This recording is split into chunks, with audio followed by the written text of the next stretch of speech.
Hello friends, आज हम देखते हैं चैप्टर नंबर 9 निर्देशांक ज्यामिति कोऑर्डिनेट ज्योमेट्री।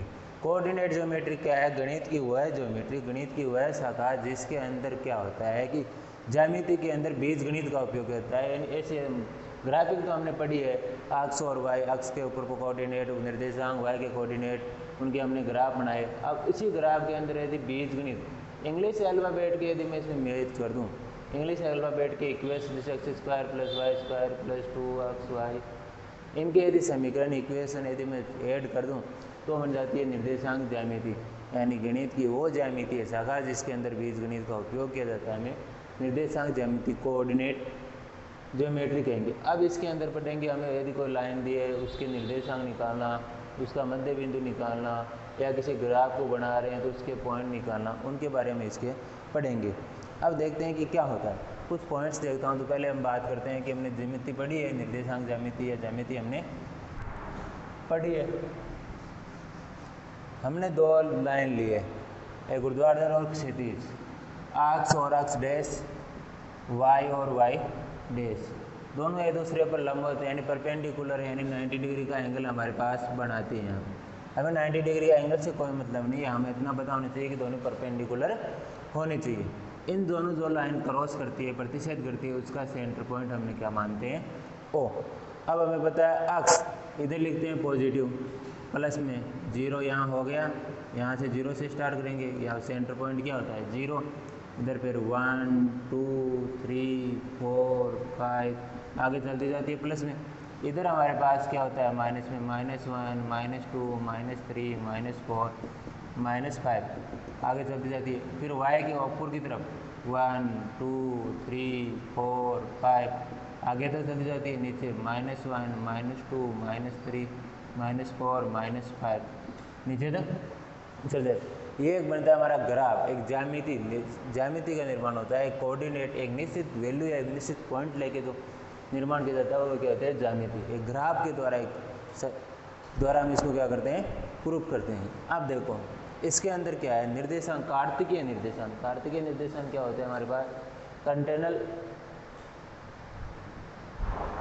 कोऑर्डिनेट की माना कि किसी समतल में दो परस्पर लंबवत रेखाएं अक्ष और अक्ष डैश वाई और वाई डैश है तो वो बिंदु पर प्रतिच्छेद करती है। हमारे पास पता है कि वो बिंदु पर प्रतिच्छेद करती है।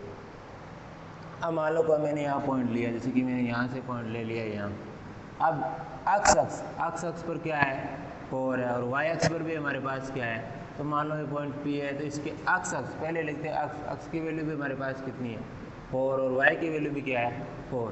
ये हो गए इसके कोऑर्डिनेट, निर्देशांक। और इसके निर्देशांक यदि P बिंदु को शो करना है तो हमारे पास 4 और 4। पूछ रहे हैं P बिंदु के निर्देशांक क्या है, तो P पहले डिजिट क्या होती है? अक्ष की सेकेंड डिजिट क्या होती है? वाई की। तो अक्ष पर तो कितना है? 4, और वाई अक्ष पर कितना हो गया? 4। तो P बिंदु के निर्देशांक कोऑर्डिनेट हमारे पास क्या हो गया? 4 और 4। यह उसके हो गया कार्तीय निर्देशांक, इसकी कंटेंशल कोऑर्डिनेट। अब बात करते हैं इसके आगे अक्ष और वाई। देखो ये हमारा पास है मूल बिंदु, जिसकी अक्ष की वैल्यू भी 0 होती है और वाई की वैल्यू भी हमारे पास क्या होती है? 0 होती है। यानी अक्ष और वाई दोनों यदि जहाँ प्रतिच्छेद करती है उसको बोलते हैं मूल बिंदु, जिसके कोऑर्डिनेट होते हैं हमारे पास 0 और 0। और ओरिजिन, इंग्लिश में बोलते हैं इसको ओरिजिन। यानी मूल बिंदु या ओरिजिन के हमारे पास निर्देशांक क्या हो गए? 0 और 0, जिसमें अक्ष के निर्देशांक भी 0 हो गए और वाई के निर्देशांक भी हमारे पास क्या हो गए? 0 हो गए। अब चलते हैं इसके निर्देशांक कि कहाँ प्लस का होगा और कहाँ माइनस का होगा। बात करूँ पहले कोऑर्डिनेट। देखो फर्स्ट कोऑर्डिनेट चतुर्थांश,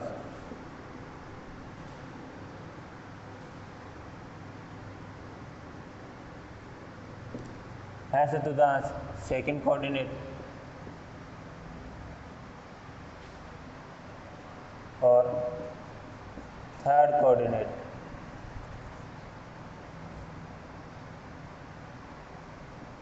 और ये हो गया हमारे पास फोर्थ कोऑर्डिनेट। अब बात करते हैं इसमें। देखो इधर भी अक्ष की वैल्यू किस में है? प्लस में, और वाई की वैल्यू किस में? प्लस में। तो इस कोऑर्डिनेट या इस कोऑर्डिनेट के अंदर सारी वैल्यू किसकी आएगी, प्लस की आएगी, या कोऑर्डिनेट।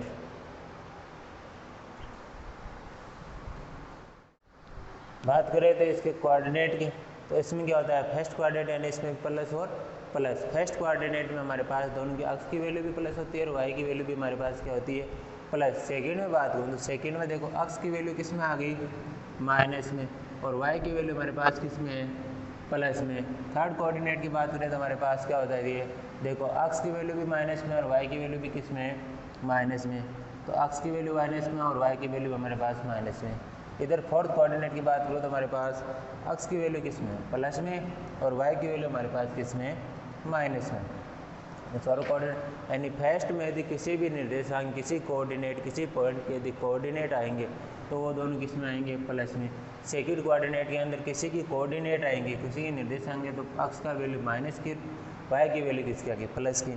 थर्ड के अंदर दोनों माइनस आएंगे। फोर्थ के अंदर अक्ष की वैल्यू प्लस में और वाई की वैल्यू किस में आएगी, माइनस।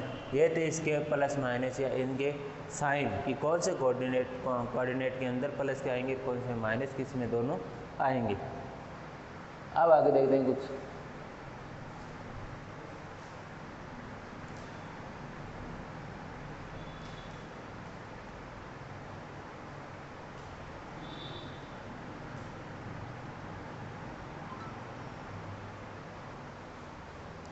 अब मान लो हमें कोई दो बिंदु दिए हुए हैं, मान लो एक बिंदु यहाँ दिया हुआ है, दूसरा बिंदु यहाँ दिया हुआ है। इन दोनों बिंदुओं के बीच की दूरी निकालिए, पी और क्यू।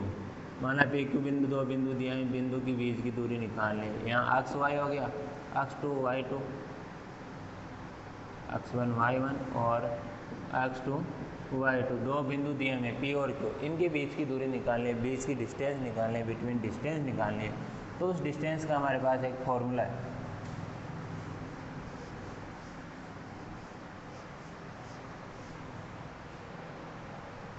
क्या बताया था मैंने, डिस्टेंस बिटवीन टू पॉइंट, दो बिंदु के बीच की मध्य दूरी, दो बिंदु के बीच मध्य दूरी।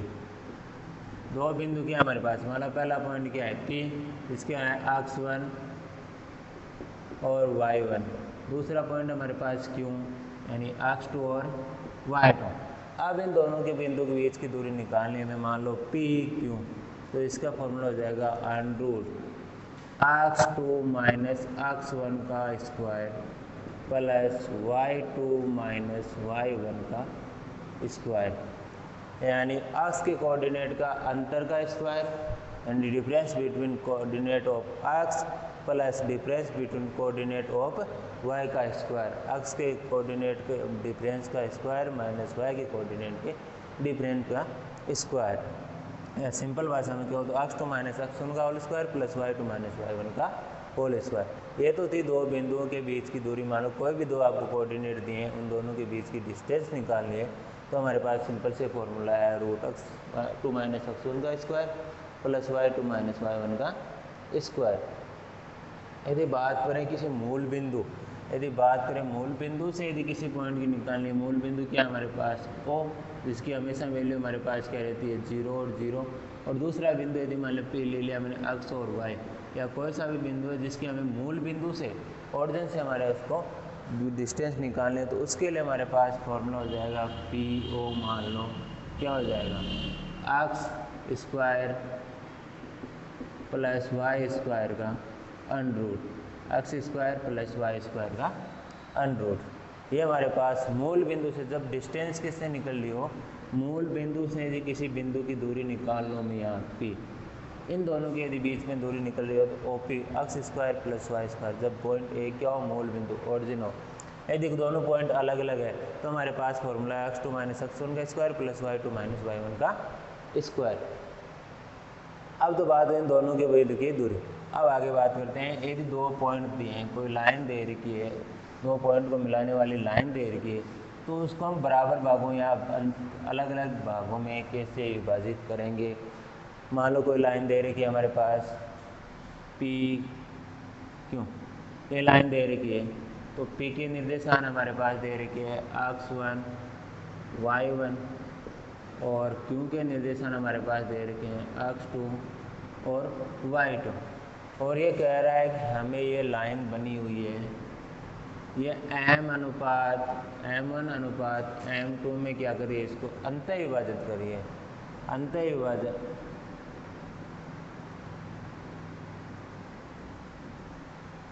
इंटीरियर डिवाइडेशन, अंतर विभाजन कर रही है।